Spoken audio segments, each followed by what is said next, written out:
열왕기 하 18장 말씀인데 제가 천천히 1절에서 6절 말씀 읽어드리고 오늘 말씀 나누도록 하겠습니다.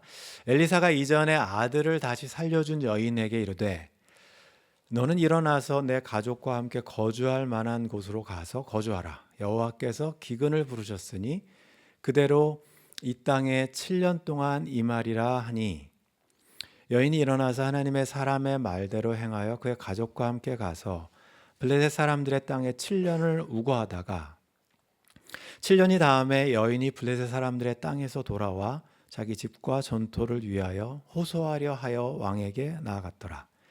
그때 왕이 하나님의 사람의 사환 게하시와 서로 말하여 이르되 너는 엘리사가 행한 모든 큰 일을 내게 설명하라 하니 게하시가 곧 엘리사가 죽은 자를 다시 살린 일을 왕에게 이야기할 때에 그 다시 살린 아이의 어머니가 자기 집과 전토를 위하여 왕에게 호소하는지라.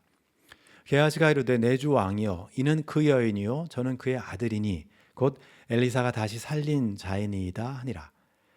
왕이 그 여인에게 물음에 여인이 설명한지라. 왕이 그를 위하여 한 관리를 임명하여 이르되 이 여인에게 속한 모든 것과 이 땅에서 떠날 때부터 이제까지 그의 밭의 소출을 다 돌려주라 하였더라.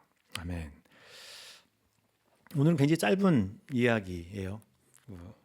그렇게 어렵거나 복잡한 얘기가 아니고 굉장히 단순한 이야기예요. 근데 오늘은 제가 성경 말씀 시작하기 전에 여러분들이 뭐 잘 모르실 것 같아서 제가 가끔은 말씀 시작할 때 여러분들 상식을 늘려드리는 이야기를 가끔씩 하는데 레스토랑이라고 저희들 이제 이런 한머리 붙으면 한국에서는 아주 고급 식당 그냥 카페라고 안 부르고 레스토랑이라고 부르면 왠지 이게 좀 고급 식당이죠. 중학교 갔을 때 영어 시험을 그러니까 중학교 1학년 때는 단어 시험을 계속 봐요. 단어 시험을 보는데 단어가 이게 영어는 항상 우리나라 말은 발음 그대로 쓰면 돼요. 그냥 조금만 수정하면 딱 되는데 영어는 발음 나는 대로 썼다가 틀리는 게 많아요. 꼭 그런 것만 시험 문제가 내죠. 예를 들면 수요일 같은 경우 웬스데이인데 D가 없잖아요. D는 없단 말이에요. 들리기에는 그대로 써버리면 틀려요. 그래서 그럴 때는 이제 저는 중학교 1학년 때 그런 단어 외울 때는 그냥 소리 나는 데는 웨드니스데이 이렇게 외워야 돼요. 웬스데이로 외웠다가는 틀리니까. 근데 이제 잘 틀렸던 단어 중에 또 하나가 레스토랑이에요. 쟤는 독일어인지 영어인지 어디서 왔는지 레스토랑인데 뭐 이응 같은 거 하나도 없고 발음이 그래서 저는 이제 레스타우란트 이렇게 외웠어요. 무슨 뭐 공룡 이름 외우는 것처럼 그렇게 안 하면 틀리니까 웬스데이나 저거는 이거는 그대로 발음 나는 데 했다가는 그냥 틀리잖아요. 그래서 뭐 이런 단어가 다 있냐 그랬는데 나중에 알고 보니까 레스토랑은 아는 것처럼 프렌치예요. 독일어도 아니고 저는 어렸을 때는 독일어인 줄 알았어요. 발음이 좀 딱딱하길래 T자가 붙어서 프랑스어더라고요. 어떻게 프렌치로 발음할지는 모르겠는데 이거는 원래는 장소 이름이 아니고 음식 이름이에요. 모르셨죠? 여러분들 잘 모르실 거예요. 그러니까 1766년 정도로 돼 있죠. 프랑스에서 루브르 박물관 옆에 콩코드 광장하고 샹젤리제 거리 이제 가보신 분 지금 기억만 나실 텐데 거기에서 한 사람이 이름은 제가 까먹었는데 음식점을 하나 오픈을 했어요. 근데 그 장소에서 파는 음식이 레스토랑이라는 우리한테 이제 레스토랑이라고 돼 있는 음식을 파는 거죠. 왜냐하면 그 당시에는 여행자도 별로 없고 그 다음에 뭐 귀족들 집은 저택이지만 여행객들이 여행하면 인 같은 데서 자니까 음식이 대부분 그냥 완전 패스트푸드 같은 것만 나와요. 오랜 기간을 여행하는 사람들이 그런 음식 먹다 배탈 나니까 이방 타 지역에 와서 그 사람들에게 누군가가 이제 저 음식을 만든 거예요. 이 음식을 먹으면 여러분들이 원기가 보충될 수 있습니다. 우리 마치 삼계탕 같은 음식이라고 생각하면 돼요. 원기 회복을 위해서 고기 양다리를 처음에 삶았다고 그러는데 그 고기를 넣고 푹 삶은 거에다가 이제 감자나 그런 걸 넣어서 숲을 만든 거죠. 소화시키기 좋게 죽처럼 우리 같이 원기가 회송 뭐 이렇게 다시 소생하는 그래서 뜻 자체가 우리가 이제 영어로는 이제 레스토어라고 부르는데 리스토어라고 부르죠. 회복하다. 레스토랑이라는 이름 자체가 프랑스어 자체가 회복시켜주는 그런 뜻이에요. 근데 이게 나중에 레스토랑이라고 유명하게 된 거는 그 뒤로 한 20년 뒤에 프랑스 대혁명이 일어났거든요. 아는 것처럼 이제 마리아 앙뚜아네트하고 여러분들 루이 14세 알잖아요. 그러니까 왕정이 사라지면서 귀족들도 이제 평민들이 부르주아가 더 위로 귀족들 올라갔으니까 귀족들 집에서 일하던 셰프들이 다 쫓겨났어요. 귀족들이 이제 다 뺏겼으니까. 그러니까 그 사람들이 할 수 있는 게 보니까 레스토랑을 하면 되겠다. 그래서 이제 프랑스에서 레스토랑이라는 게 이제 막 생기는 거죠. 고급 식당으로. 자기들만이 그 집에서 했던 우리 궁중 음식처럼. 그래서 이제 프랑스에서 레스토랑이, 미국에서도 레스토랑 이름이 처음 생긴 거는 프랑스 사람이 와서 시작한 거래요. 1790년대에 이민 온 사람이. 그러니까 고급 식당, 그다음에 우리 원기를 회복할 수 있는 어떤 음식이 제공되는 것이 나중에는 그냥 식당, 우리한테는 레스토랑은 왠지 고급 식당처럼 이렇게 인식이 되어 있죠. 왜냐하면 그만큼 뭐 그 갑부집에서 일하던 셰프들이 와서 만든 음식이니까 그럴 거예요. 그러면 자기 나름대로 이 음식을 먹으면 여러분들은 그 건강이 다시 살아날 수 있습니다. 제가 이제 리스토어라고 이렇게 붙여놨는데 회복되는 이야기가 열왕기하 6장부터 8장까지 이야기예요. 엘리사의 마지막 사역의 이야기는 어떤 회복에 대한 이야기예요. 6장에서 지난주에 저희 살펴본 것처럼 사마리아가 갑자기 아람 군대의 공격 포위로 인해서 먹을 게 없어서 포위돼 있다가 회복되는 이야기죠. 그래서 먹을 게 없어서 뭐 아이까지 산채로 잡아먹어야 되고 막 그러는 상황 중에서 위기 상황 가운데서 다시 하루아침에 그 비쌌던 물가가 툭 떨어져서 원래로 돌아와서 회복되는 과정들, 이런 과정이 6장의 이야기였습니다. 오늘 여러분들이 방금 읽었어요. 8장 이야기도 어떤 여인의 이야기가 회복되는 이야기예요. 엘리사를 인해서 사마리아랑 성 전체가 회복되는 이야기였으면, 오늘은 한 신앙인의 그 삶이 원래의 모습으로 다시 회복되는 그런 이야기가 들어가 있는데, 이제 다음 주에도 저희들이 그 다음 주에 살펴보는 과정도 이제 이게 좀 더 확대돼요.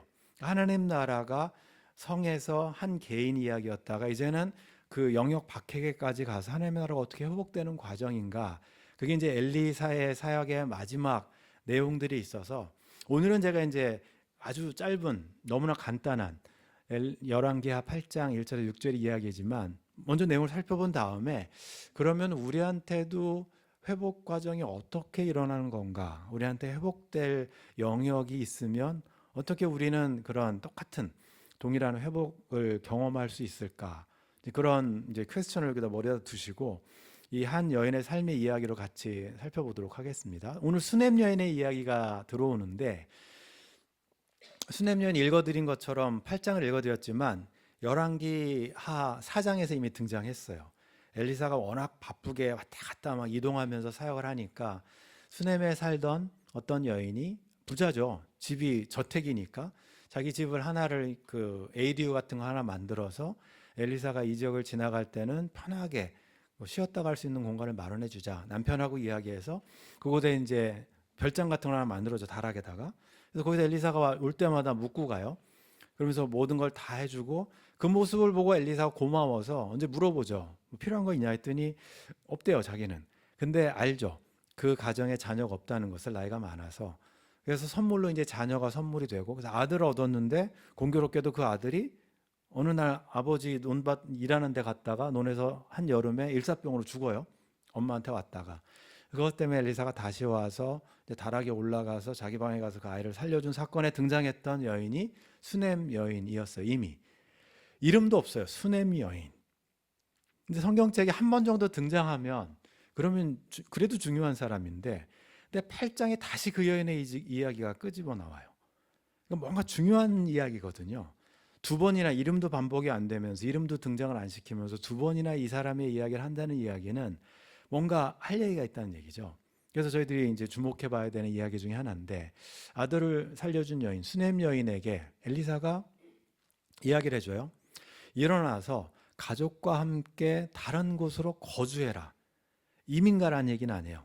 나오미처럼, 룻기에 등장하는 나오미처럼 고향을 버리고 이민을 가라는 얘기가 아니고 잠깐 거주해라, 그 이야기를 해줘요. 그 이유는 이곳에서 이제 거하는 곳에 이스라엘 땅이죠. 하나님의 땅인데 약속의 땅에 기근이 있을 텐데 그게 7년 동안 반복된다는 거예요. 꽤 오래되는 기근이죠. 그럼 그 기간 동안에 여기서 살 수가 없으니까 그 기간 동안에 페이스라는 이야기를 엘리사가 넌지시 그 여인에게만 해줘요. 여인한테 그 이야기를 듣을 때 이제 그 여인이 이제 행동하는 것들이 나오는데, 그래서 우리가 아는 것처럼 땅에 하나님의 땅이에요. 그리고 하나님의 사람이에요. 수냄 여인은 우리가 믿음 생활에서 하나님의 백성이 돼서 신앙생활 안에 들어와도 우리가 항상 경험하는 건 왠지 모를 어려움, 고난, 고통을 당해요. 내가 잘못한 거 아닌 경우도 있어요. 지금 사무엘 하를 살펴보면 다윗이 범죄한 적이 있어요. 밧세바 범죄가 아니고 다윗이 자기가 안위를 위해서 군인을 이렇게 계수한 적이 있어요. 인구조사를 한 적이 있어요. 사무엘 그 하 부록에 살펴보면 인구조사를 언젠가 했는데, 그러니까 군인 숫자 센 거죠. 나한테 얼마나 많은 군인이 있나? 왜 저기 쳐들어올 때 내가 이 군인들로 나를 보호할 수 있을까? 근데 하나님께 그걸 못마땅히 하세요. 하나님이 계심에도 불구하고 군인 숫자를 카운트한 게, 이게 숫자를 카운트했다는 얘기는 모병했다는 얘기거든요. 군인들을 모집했다는 얘기니까 그걸 가지고 하나님께서 다윗을 찾아가서 선지자를 통해서 이제 책망하시면서 이야기하세요. 그러니까 다윗이 회개했죠. 내가 잘못했습니다. 그러면 잘못했으니까 이 카운트는 해야죠. 잘못한 걸 어떻게 그러면 벌을 할까? 7년 기근을 줄까? 아니면 3년 뭐 재앙, 아니면 전염병, 아니면 너 광야로 다시 도망갈래, 도망 다닐래, 뭐 그런 옵션을 세 가지를 주는데, 그때 이렇게 보면 어떤 경우에는, 모든 경우는 아니지만 이스라엘 사람들 가운데서 기근이 있을 때는 이유를 모를 때도 있지만 어떤 경우에는 왕이 잘못했을 때 나라 전체에 기근이 임할 수도 있다는 걸 저희들이 알 수가 있어요. 다윗 때도 그랬으니까. 지금 엘리사가 기근을 이야기하는 것은 우리가 아는 것처럼 엘리사의 마지막 사역은 아합 가문, 오므리 왕조의 심판이에요. 오므리 왕조가 가장 북이스라엘 왕조 중에서 하나님을 배반하고 하나님을 떠나는 왕조였기 때문에 오므리 왕조, 특별히 아합 왕의 후손들을 심판하는 역할을 엘리야와 엘리사가 마무리를 하는 과정이죠. 그 과정 중에서 7년 기근이 있다는 얘기이기 때문에 아무래도 아합 왕에 대한 하나님의 심판. 그래서 여인이 그 이야기를 듣고 일어나서 하나님의 사람의 말대로 행하여, 이게 이제 순종하는 건데, 우리가 이제 신앙생활하면서 중요한 포인트 중에 하나가 순종할 수 있는가를 물어보는 상황들이 있어요. 내 잘못이 아니에요.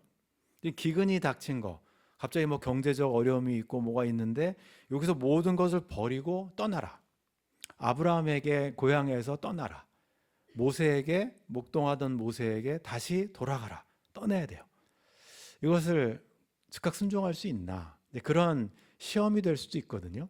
근데 이 수냄 여인은 그 말씀에 그대로 순종해요. 즉각적인 순종이죠.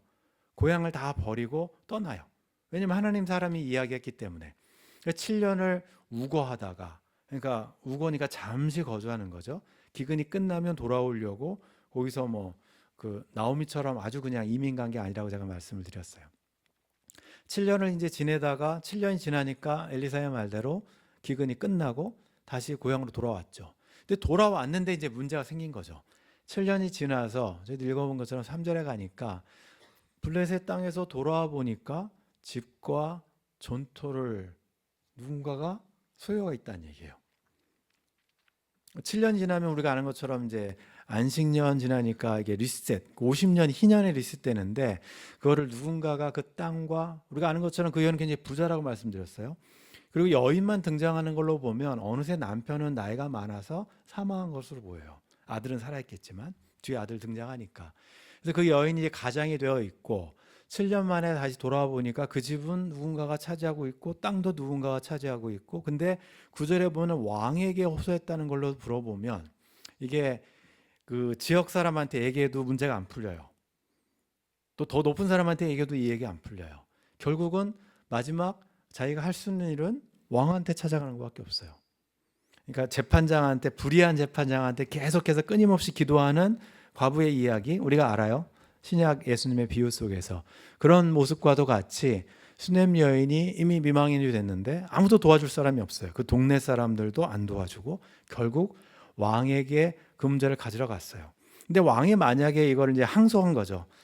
안 들어주면 이 뭐 자기 살겠다고 이방 나라 갔다가 이제 기근 끝나니까 돌아와서 자기 거 찾겠다고 뭐 말이 안 된다. 고생 같이 해야지. 혼자 살겠다고 7년 동안 도망가 있다고 왔는데 뭐 그럴 수도 있기 때문에 안 받아들여질 수도 있죠. 그래서 이제 마지막 희망은 왕에게 찾아가는 것. 물론 이 왕은 뭐 그렇게 좋은 왕은 아니에요. 왕에게 찾아가는 일이 마지막 자기가 갖고 있는 이제 희망이죠. 3절에 이렇게 돼 있고, 근데 바로 그때 성경책은 항상 그때 똑같은 동시대 때 지금 여인이 막 아들 데리고 이제 왕한테 찾아가서, 아들이 아직도 큰 것 같지는 않아요. 데리고 다니는 거 보면 뭐 20살 됐으면 누가 데려가겠어. 따라가지도 않죠. 창피한데 엄마 따라갔다가, 그러니까 꼬맹이니까 그냥 따라가죠. 엄마 따라갔는데 그때 무슨 일이 벌어졌냐면, 공교롭게도 왕궁에서 왕이 그때에 똑같은 시간에요, 왕이 하나님의 사람 사환 게하시를 불러요. 그래서 저희 성경책 읽을 때마다 이게 열왕기 하가 시간 순으로 쓰여졌다면, 만약에 우리가 그렇게 열왕기를 읽는다면 열왕기 하 5장에 나아만 장군 때문에 게하시가 물건 훔쳤다가 거짓말했다가 나병 문둥병에 걸렸거든요. 시간 순으로 읽었다면은 이 시점에서는 게하시가 병을 치유받았다는 얘기가 되는 거고, 왕한테 가서 이야기한다는 얘기니까. 아니면 이게 주제순으로 저자의 의도에 의해서 이렇게 주제순으로 묶었다면, 게하시가 아직 문둥병을 얻기 전, 나아만 사건 전이라고, 5장 전이라고도 이해할 수도 있지만 잘은 몰라요. 이거에 대해서 뭐 정확하게 이야기하는 사람은 없고, 하지만 등장인물은 엘리사와 가장 가까이 있었던, 그 다음에 그 아이가 죽었다가 살아나는 광경을 목격했던 게하시가 왕한테 불려나가서 지금 이야기를 나누고 있죠. 왕이 물어봐요. 도대체 엘리사가 행한 모든 일, 뭐 군대 피해 주기도 하고, 어떤 때는 뭐 기적도 일으키기도 하고, 물도 막 가뭄도 하기도 하고, 가뭄 일어나기도 하고, 그런 여러 가지 엘리사 행한 모든 큰 일을 나한테 좀 너가 직접 얘기 좀 해봐라. 가장 측근이니까. 그때 그 이야기를 하고 있어요. 그 공교롭게 게하시가 엘리사가 했던 여러 가지 일, 뭐 불병거 타고 올라가던 엘리야 쫓아갔던 이야기부터 쭉 이야기를 하다가, 가장 중요한 클라이막스는 죽은 사람 살린 거 아니에요. 죽은 아들을 살린 저 수넴에서 어떤 아이가 있었는데, 그 아이가 죽었다가 뭐 우리 스승님이 가서 뭐 해갖고 막 그 얘기를 하는 찰나에, 우리가 아는 것처럼 그 다시 살린 아이의 어머니가 딱 들어오는 거예요. 그러니까 게하시도 아마 놀랐을 거예요. 자기가 그 얘기를 하는데 저 사람이에요. 그렇게 되는 거잖아요. 자기가 그 이야기를, 엘리사가 했던 가장 그래도 큰 일 중에 하나, 죽은 사람을 살아난 이야기를 하고 있는 중에 그 여인이 그 아이를 데리고 이렇게 오니까, 그리고 저기 증거물이 저 아이입니다. 증인입니다. 그 이야기를 하는 거예요. 그래서 게하시가 이는 그 여인이요 저는 그의 아들이다. 그걸로 보면 그 여인이 혼자 한 게 아니라 아들을 데려갔다는 걸 저희가 알 수가 있고, 왕이 그 모습을 보면서 아이가 게하시가 하는 이야기가 진짜구나. 공교롭게도 그 시간에 벌어진 거죠. 만약에 여러분들 생각을 해보세요. 여인이 왕한테 항소를 했어요. 마지막 재판이 열려요. 근데 여인이 왕을 만났어요. 하소연을 해요. 내 7년 동안 고향 떠났다가 왔는데 지금 다른 사람이 내 집과 땅을 소유하고 있습니다. 이 땅을 좀 찾아줬으면 좋겠습니다. 불쌍하게 보려고 어린 아들도 이렇게 데려갔어요. 근데 왕이 볼 때는 7년 동안 자기 삶 잘 먹고 잘 살겠다고 갔다 와놓고선 지금 그럴 텐데, 만약에 그 얘기 바로 듣기 전에 게하시가 이런 얘기를 왕한테 해주면 저 사람이 그 사람이야. 그럼 왕의 반응은 당연한 거죠. 뭐 아무리 나쁜 왕이라도 왕이 그 이야기를 듣고는 특별한 관리까지 임명을 해줘요. 너 특별한 인물을 특사를 줄 테니까 특별한 인물을 가지고 가서 여인에게 속한 것을 돌려줘라. 근데 보너스로 7년 동안 그 땅에서 낳은 소득까지, 그러니까 7년 연봉도 그대로 받는 거예요. 보너스죠. 그러니까 항상 하나님의 은혜는 우리가 생각한 것보다 많이 와요. 아멘이죠. 그러니까 이 여인의 이런 믿음, 아까 이제 호소하는 것은 기도라는 그런 뉘앙스가 살짝 들어가 있고, 근데 믿음으로 순종했을 때 어려움이 있지만 그 결과물은 내 노력보다 훨씬 큰 은혜를 경험해서 회복되는 과정이에요. 영어로 성경책 읽어보면 리스토어라는 이야기가 계속 반복돼요. 저 여인의 것을 리스토어해줘라, 회복해줘라, 회복해줘라. 저희들이 이 이야기를 읽으면서 그러면 이제 고민하는 거죠. 성경책 읽을 때마다 제가 열왕기하 읽을 때 지금 한 4번째 이야기하는 것 같아요. 열왕기하를 읽으실 때는 제일 처음에 열왕기하를 읽었던 첫 번째, 그러니까 첫 번째 독자죠. First reader라고 이야기하는데, 첫 번째 열왕기하를 읽는 사람들 입장에서 읽으셔야지 도움이 됩니다. 왜 열왕기 저자가 이 이야기를 여기다 넣어놓고 이 이야기를 읽는 사람들이 이 글을 읽으면서 희망을 갖게 될 건지. 말씀드린 것처럼 열왕기서는 북이스라엘과 남유다가 멸망한 다음에, 그래서 남유다에 있었던 사람들이 바벨론으로 포로를 끌려간 다음에 쓰여진 책이에요. 다시 귀환한 다음에 70년 뒤에 그 스룹바벨과 의해서 귀환한 다음에 쓰여진 책은 아니에요. 포로 중에 있을 때 쓰여진 책 같아요. 이 책의 그 주 목적은 우리가 왜 멸망했나예요.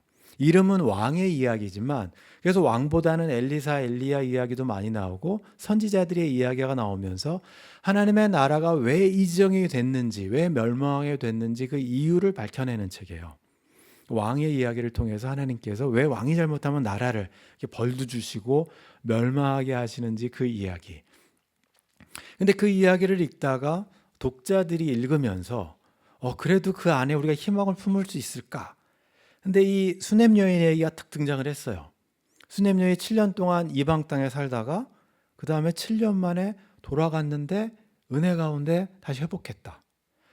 이 이야기를 만약에 바울이 썼으면, 제가 이제 로마서 8장 유명한 구절을 가지고 왔는데, 하나님을 사랑하는 자, 믿음으로 하나님 말씀에 순종한 사람들, 그 뜻대로 부르심을 입은 자들에게는 모든 것이 합력하여 선을 이룬다. 우리가 너무나 좋아하는 구절이에요.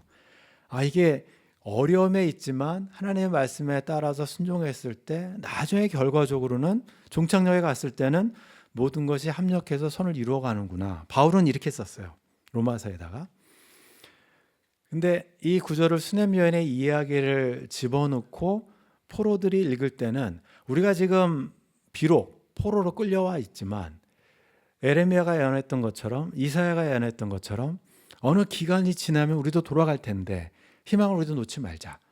끝까지 기도했고 끝까지 호소했던 수넴 여인처럼 우리가 희망을 품고 이걸 하나님께 호소하면, 그럼 우리가 돌아갔을 때 이게 어떻게 될지는 모르지만 하나님께서 합력해서 선을 이뤄나가시는, 어떻게 보면 섭리라고 부르죠. 이런 것들, 그런 것들 우리가 경험할 수 있을 거다. 이게 아마 포로로 끌려갔던 사람들이 품을 수 있었던 소망일 거예요. 이게 이제 열왕기 하를 읽었던 사람들이 처음 갖는 이야기일 거고, 오늘 제가 이제 이 이야기를 하면서 우리가 지금 지내는 이 시간, 특별히 유대인들과 크리스찬들이 생각하는, 그러니까 하나님의 나라 개념이 좀 달라서 여러 번 여러분들한테 말씀드리지만 다시 한번 설명해 드리려고 제가 오늘 본문을 조금 더 짧지만, 본문은 짧고 설명이 길어요. 오늘은 설명이 길은데, 유대인들은 항상 하나님의 나라가 돌아올 때, 특별히 예수님이 오실 때 그 시대에는 이제 이 세상이 끝나면, 이 세상은 내 집 아니요 저곳이 내 집이니, 뭐 우리가 찬양도 많이 부르지만 오는 세상은 전혀 다른, 메시아가 오면 전혀 다른 세상이 펼쳐질까. 지금도 유대인들은 그렇게 믿어요. 그래서 지금도 메시아를 기다리는 거고, 메시아가 오면 이 세상은 끝나고 없어지고 사라지고 새로운 세상이 시작될 겁니다. 그게 유대인들이 믿는 세계관이에요. 신앙관이고. 근데 굉장히 많은 크리스찬들도 그렇게 믿어요. 그러니까 저 세상 가면, 이게 이제 몇 번 말씀드리지만 그리스 철학에서 밑바탕이 돼 있다 보니까 그게 너무 광범위하게 퍼져 있어서 건너가죠, 항상. 그래서 이렇게 수소나 보고 강 건너가는 유럽 사람들, 그리스 로마 신화처럼 우리도 무릉도원 뭐 건너가고 막 그런 것들에 너무 있어서 항상 이 세상과 저 세상을 분리시키죠. 그러니까 천국은 항상 죽어서 하는 거라고 우리들이 이제 항상 믿게 만들어 버렸는데, 근데 성경책에서 이야기했던 초대교회를 살았던, 바울이 살았던 초대교회 사람들은 사고방식이 좀 달라요.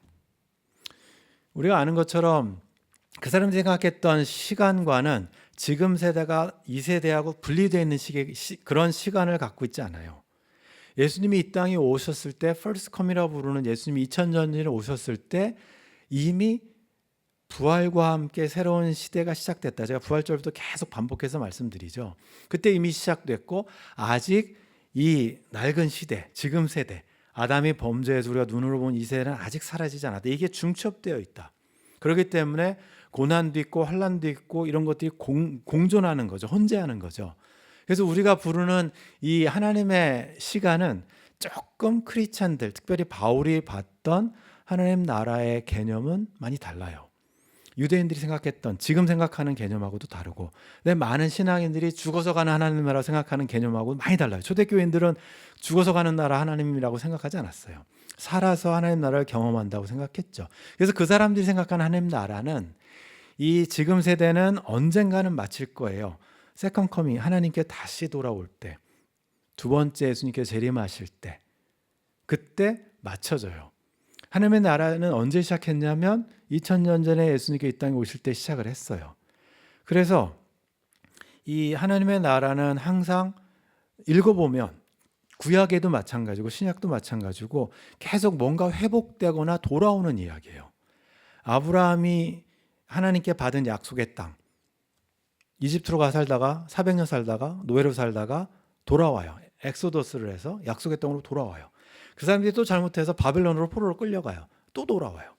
약속의 땅으로 돌아와요. 그리고 이제 초대교회 교인들은 예수님의 돌아오심을 또 기다려요. 그러면 회복되는 거죠. 회복된다는 것은 우리가 생각하는 이 세상 지구는 사라지고 하나님이 뭐 다시 짠하고 지구 같은 걸 만드셔서 그걸로 다 옮겨가고 그런 게 아니에요.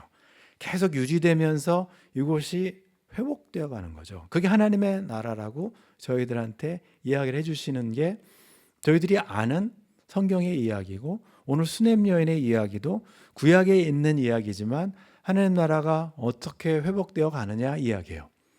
그렇다면 저희들은 이제 현대를 사는 저희들에게는 이 글을 처음 읽었던 바벨론 포로로 끌려갔던 사람들한테는 우리도 수냄 여인처럼 회복될 수 있는 가능성이 있어 희망을 품게 해주는 거고 지금 저희들에게도 똑같은 그런 메시지로 읽을 수 있는 그런 본문인 거죠. 저희들한테 적용해 보는 거예요. 이 글을 읽으면서 현대를 사는 저희들에게 하나님 나라는 어떤 모습이냐 여전히 서퍼링이 있고 문제가 있고 어떤 때는 외적이 쳐들어오기도 하고 어떤 때는 건강상의 문제가 있고 어떤 때는 재정상의 문제도 있고 어떤 때는 불확실하기도 하고 심적으로 뭐 사이콜로지컬하게 뭐 정신적으로 문제가 있기도 하고 여러 가지 문제들이 공존해요. 왜냐하면 아직 이 나쁜 세대가 맞춰지지 않았기 때문에 악의 세력이 여전히 판치고 있기 때문에 그런 거죠. 그럼 그 상황 속에서 우리가 해야 되는 건 뭔가 수냄 여인의 이야기를 보면 돼요. 수냄 여인의 이야기를 보면 저희들이 볼 수 있고 바울은 그래서 아까 제가 말씀드린 것처럼 로마서 8장에다가 그건 이제 결론으로 쓴 건데 그 결론을 이끌어 나가기 위해서 로마서에서 지금까지 어떻게 해왔냐면 1장부터 아시는 것처럼 뭐 죄로부터 칭의를 받고 구원을 받고 그러면 끝날 것 같았는데 6장부터 이야기해서 아주 길게 이야기해요. 성령의 법이 새로 시작되면 그러면 이제 나는 다 오순절 이후에 해결될 것 같은데 성령의 법이 왔을 때 맨 마지막 장이 8장 결론이에요. 그래서 8장에 바울이 쓴 게 뭐냐면 생각하건대 여전히 현재 고난이 있다 이거죠. 초대교회를 살았던 바울도 똑같은 고백을 해요. 우리가 칭의로 구원받았고 이미 성령께서 우리 안에 들어와 계시지만 여전히 우리는 고난 가운데 있다. 하지만 우리한테는 미래에 그 나타날 영광, 미래 그거가 비교할 수 없다.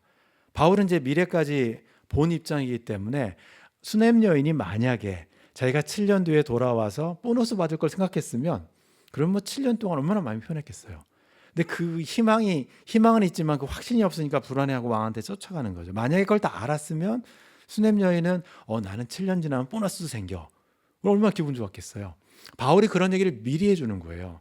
지금 받는 고난에 대해서 이 고난을 미래에 주어지는 영광과 비교하지 말라고. 비교할 수 없을 만큼 미래의 고난이 있다고 이야기하는 거죠. 그러면서 이야기하는 게 뭐냐면 피조물이 다 이제까지 함께 탄식하며 함께 고통하고 있다. 우리는 항상 신앙인들이 생각할 때 나만 힘든 것 같고 나만 고생하는 것 같고 막 그렇잖아요. 근데 실제 그렇잖아요. 창조 뒤에 타락으로 인해서 우리 때문에 저 나무들하고 저 자연도 고생해요. 쟤들도 고생해요. 우리 때문에. 동물들도 고생해요. 뭐 조류독감이니 뭐 여러 가지 질병들도 우리 때문에 많이 생기고 질병들도 우리 때문에 펴지고 그러니까 피조물도 결국은 함께 탄식하며 함께 고통하고 있다. 이게 현재 상황이에요. 하나님께서 2000년 전에 예수님을 보내셔서 새 땅과 새 하늘을 시작하셨지만 그럼에도 불구하고 여전히 지금의 모습은 우리가 보는 것처럼 뭔가 불합리하고 전염병도 있고 해결하지 못하는 문제들 투성이고 더 커지면 커졌지 줄어들지 않아요. 피조물까지 같이 탄식하는 이 시대. 뒤에 이제 구절 빼먹었지만 피조물이 이 하나님의 형상을 닮은 하나님의 아들들이 나타나기를 얼마나 고대하고 있는지 모른다고 써 있어요. 바울이 그렇게 고백해요. 그러면서 우리가 보지 못하는 것을 바라면 참음으로 만약에 희망이 있고 소망이 있다면 70년이 지나면 우리가 다시 돌아갈 수 있다. 7년이 지나면 내 고향으로 돌아가서 땅과 모든 것을 회복할 수 있다. 그러면 인내할 수 있다. 우리가 인내할 수 있는, 우리 찬양에도 불렀지만 이 눈에 아무 증거 보이지 않지만 인내할 수 있는 이유는 믿음이 있기 때문이에요. 하나님에 대한 신뢰가 없으면 못 참아요. 하나님이 이것을 회복시켜 주신다는 그 믿음이 있기 때문에 참는 거죠. 그게 없으면 못 참아요. 그게 불안하면. 참는다는 이야기는, 바울이 참으라는 이야기는 그런 하나님이시기 때문에 참으라는 얘기죠. 근데 그 참음 안에 우리가 맨 마지막에 읽었던 구절이 모든 것이 합력하여 선을 이룬다고 써 있잖아요. 제가 그 구절을 같이 묵상하면서 바울이 이제 하나를 더 애드해요. 이게 이제 치트키라고 그러죠. 우리가 이제 요리할 때 이거 탁 집어넣으면 모든 음식이 맛있어지는 것처럼 피조물도 곤란을 탄식하고 있고 우리도 소망은 있지만 여전히 인내해야 되고 참아야 되고, 그러면서 기도도 해야 되고, 그러다가 막 지쳐갖고 응답이 없으니까 포기하고 싶다.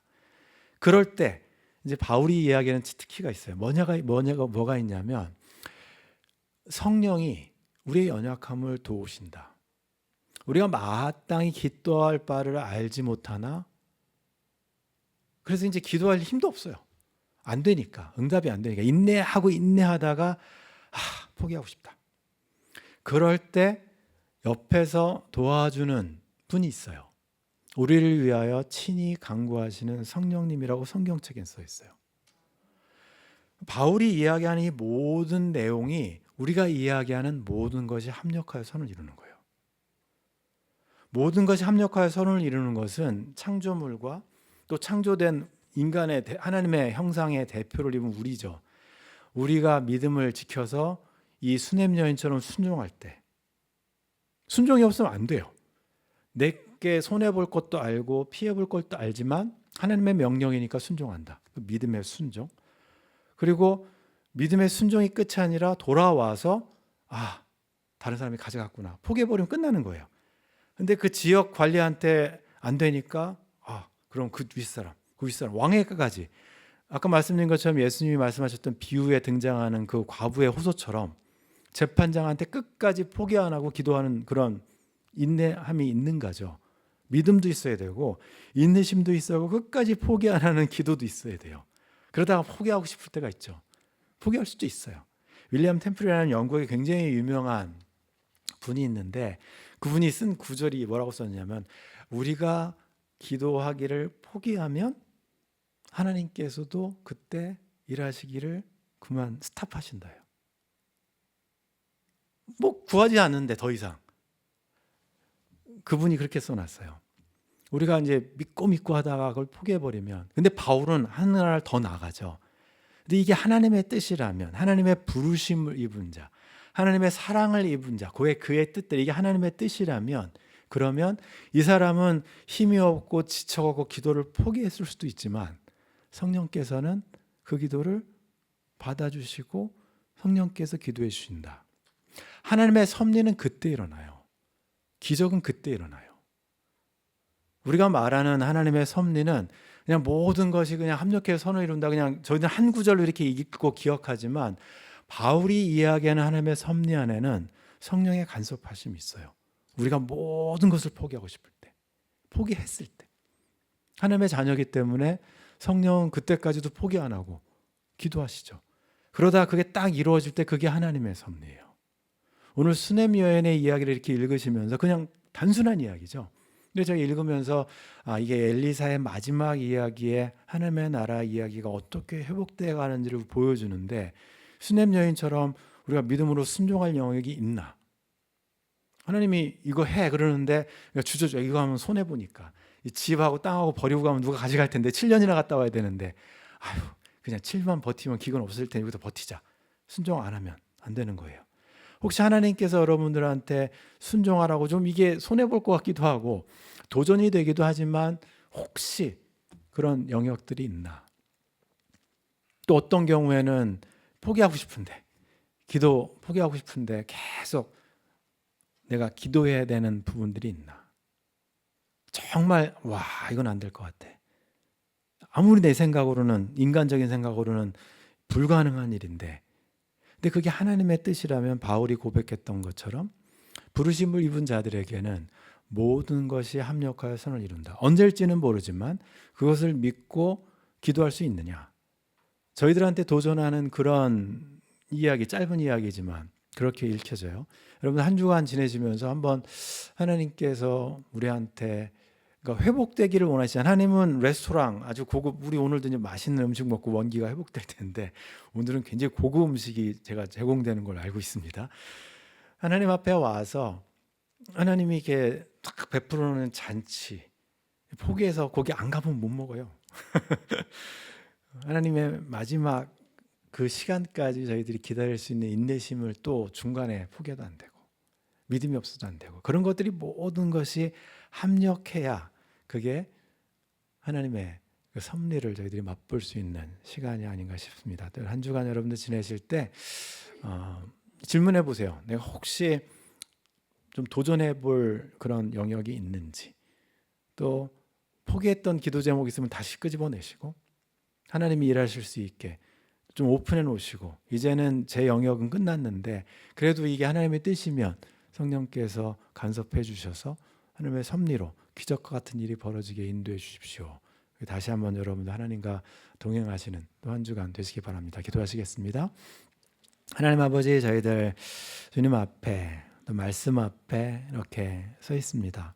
오늘 수넴 여인의 이야기를 이렇게 살펴보면서 믿음의 사람이라고 저희들이 고백하고, 또 바울이 로마서에서 저희들에게 알려주는 것처럼 하나님의 부르심을 입은 자, 하나님의 사랑하실 분 자들에게는 모든 것이 합력하여 선을 이룬다고 했을 때, 거기에는 우리의 믿음과 순종과 기도와 인내심뿐만 아니라 성령님의 말할 수 없는 중보하심도 같이 연결되어 있는 것들을 저희 다시 한번 깨닫게 됩니다. 하나님, 저희들이 주님의 나라에서 지금 지내고 있으면서 회복들을 경험하게 하시고, 그래서 더 하나님께서 원하시는 하나님의 나라를 저희들이, 그래서 우리 주위에 있는 피조물들이 우리로 인해서 기뻐하고 우리로 인해서 서로가 하나님을 찬양할 수 있는 그런 믿음의 공동체 될 수 있도록 하나님 저희들과 함께 해주시고 부서진 부분들을 회복시켜 주시길 기도합니다. 예수님의 이름으로 기도드립니다. 아멘. 저희들 다 일어나셔서